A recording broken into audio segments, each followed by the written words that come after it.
예루살렘 성전에서 예수님을 믿으라고 설교했던 베드로는 성전 경찰대에 묶여 차가운 유치장에서 밤을 보냈고, 다음 날 당시의 권세자들 앞으로 끌려가서 신문을 받았습니다.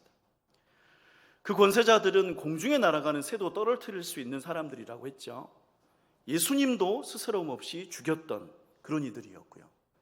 그런데 그들 앞에서 베드로는 흔들리지 않았고요, 두려워하지도 않았습니다. 베드로는 이렇게 말했다고 했습니다. 오늘 우리에게 질문한다면 나사렛 예수 그리스도의 이름, 당신들이 버리고 죽였던 그 이름이 이 사람을 낫게 했고 구원했다고요.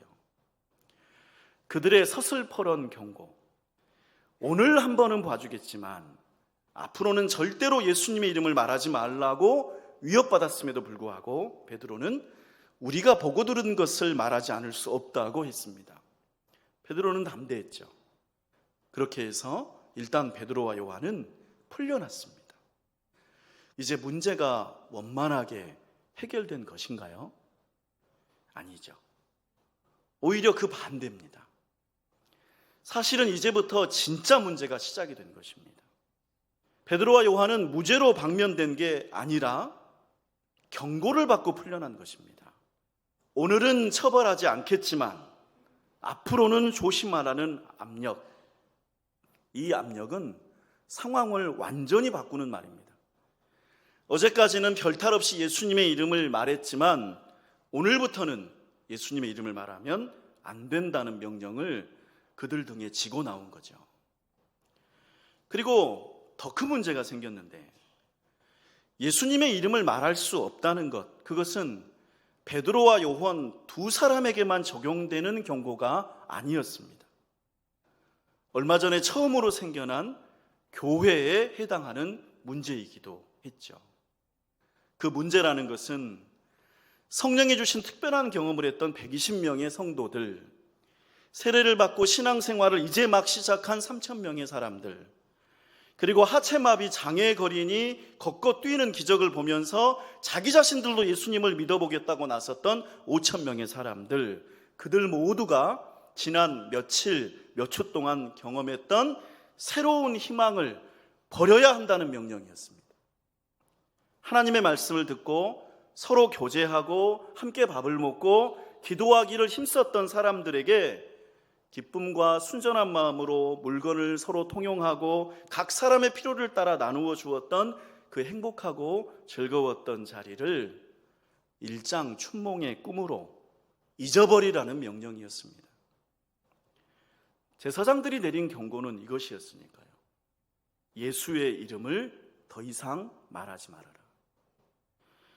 그들이 내린 경고에 순응해서 예수님의 이름을 더 이상 말하지 않는다면 그런 성도는 더 이상 성도일 수가 없을 것이고, 그런 교회는 더 이상 교회가 될 수 없을 테니까 말이죠. 그런 상황에서 베드로와 요한, 그리고 새로 생긴 교회는 어떻게 했을까요? 사도들은 혼자 고민하진 않았습니다. 그들은 먼저 교회 성도들을 찾아갔습니다. 성도들에게 상세하게 설명을 했죠. 그 일은 모두에게 해당되는 일이니까 자신들이 받았던 협박과 경고를 알려주었습니다. 그러나 그때 베드로와 성도들은 다른 결정을 내립니다. 그들은 한마음으로 하나님께 기도합니다. 그리고 놀랍게도 기도할 때 하나님을 이렇게 부릅니다. 대주제여.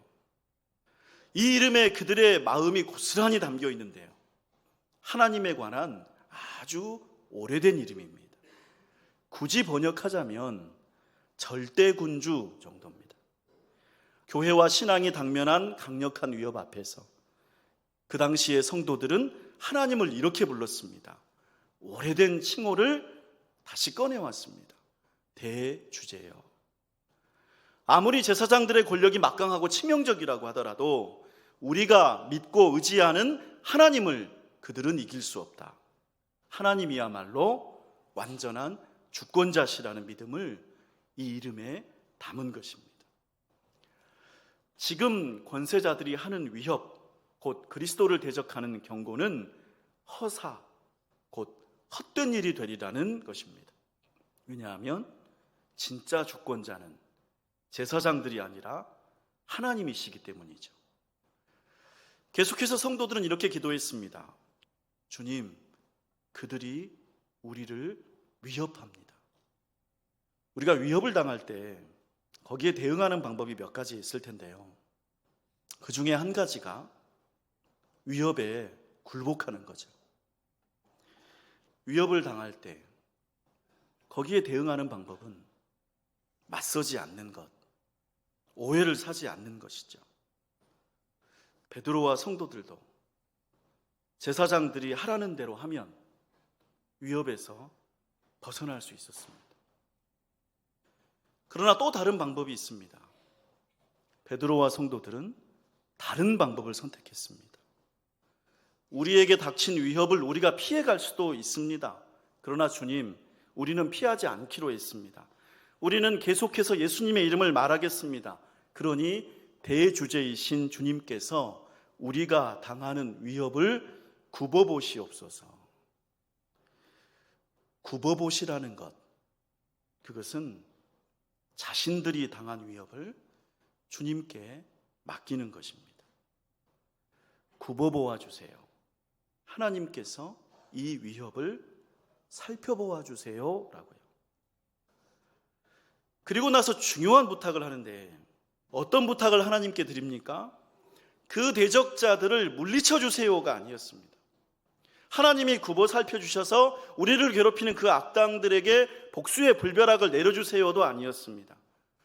지금 우리가 예수님의 이름으로 하고 있는 이 착한 일을 계속하게 해주세요 라는 부탁이었습니다.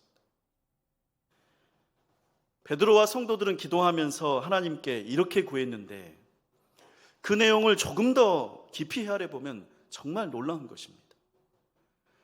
베드로와 성도들은 자신들에게 닥친 위협이 정치적이라는 사실을 알았습니다. 제사장들의 경고가 신앙에 관한 것이 아니라는 사실을 알았다는 것입니다. 그 권세자들이 걱정하는 것은 권력이었습니다. 권세자들이 예수님의 이름을 말하지 말라고 위협한 까닭은 혹시라도 예수 때문에 사람들이 하나님을 믿지 않을까 봐 걱정한 것이 아니었습니다. 그들은 예수님 때문에 자신들의 정치적 권력이 흔들릴까를 걱정했던 것입니다. 그들의 위협은 신앙에 관한 것이 아니었습니다. 그래서 베드로와 성도들은 그들의 위협함을 하나님께 맡겨버립니다. 하나님, 이 문제를 굽어보시옵소서. 왜냐하면 정치적인 문제는 성도들의 힘으로 풀 수 있는 게 아니니까요. 베드로와 성도들의 관심은 오직 하나였습니다. 예수님의 이름이죠. 그들의 관심은 오직 예수님의 이름으로 이루어지는 일들입니다. 그 일들이 계속되기를 바라는 것뿐입니다.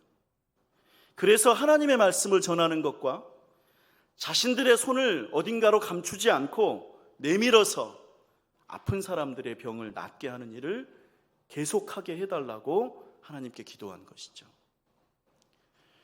그들이 믿은 예수님의 이름은 손을 내밀어 사람들의 병을 낫게 하는 것입니다. 그 병은 물론 몸에도 있겠지만 몸만은 아니죠.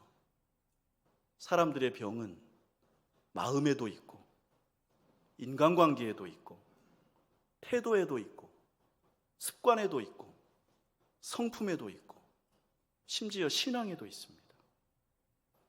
그러나 우리가 하나님의 말씀을 듣고 말할 때 우리에게 있는 병들은 치유됩니다. 마음의 무거운 짐들은 벗겨지고 관계의 복잡한 얽힘은 풀어집니다. 돌 같은 성품은 부드러워지고 나쁜 습관들은 떠나버립니다.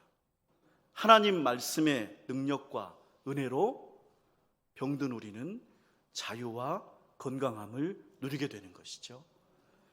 그러니 우리가 어떤 상황에서도 멈추지 않고 계속해야 할 일은 예수님의 이름으로 담대히 하나님의 말씀을 전하고 손을 내밀어 병을 낫게 하는 것인 줄로 믿습니다. 존귀한 성도 여러분, 교회는 무엇인가요? 가난한 자가 없는 곳입니다. 예수님의 이름을 찾아오면 누구나 부요해지는 곳, 서로가 서로의 필요를 채워주는 곳, 성령으로 충만해지는 곳, 하나님의 말씀으로 우리가 짊어진 병들이 낫는 곳, 그런 곳이 교회입니다.